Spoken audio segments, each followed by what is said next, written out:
Баршаңызға сәлем. Қамырына ашытқы қосылған сосиски в тесте дайындайтын боламыз.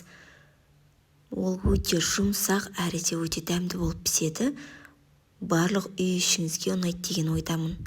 Ендеше бірге дайындайық. Алдымен қамырын дайындап аламыз. Ұнымызды електен өткізіп саламыз.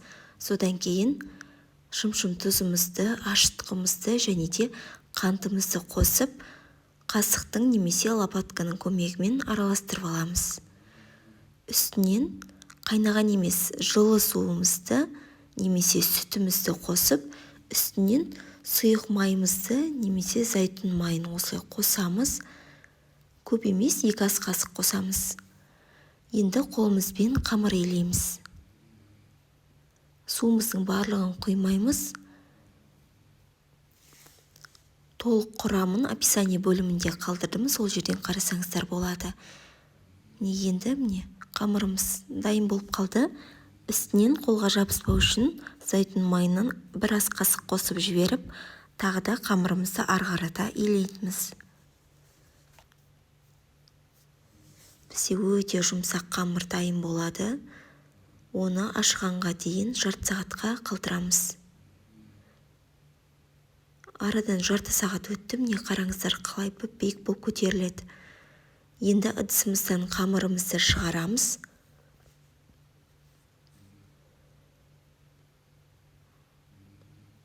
Ұн шашып, сол ұнымызға ұнатып аламыз.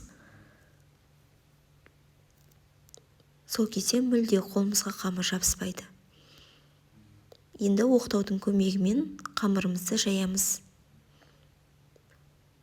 Қатты жұқа болып кетпесін, қатты қалың да болмау керек.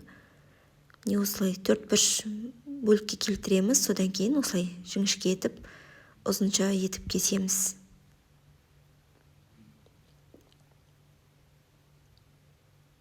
Енді сосискімізді ашып, осылай қылып, дәл видеодағыдай орап шығамыз. Қамырымызды осылай ораған кезде бір-бірінің үстіне кішкене осылай жабыстырып орауымыз керек.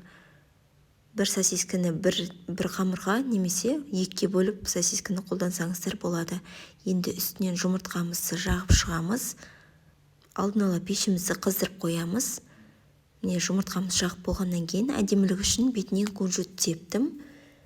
Бірақ кунжутты себу міндетті емес.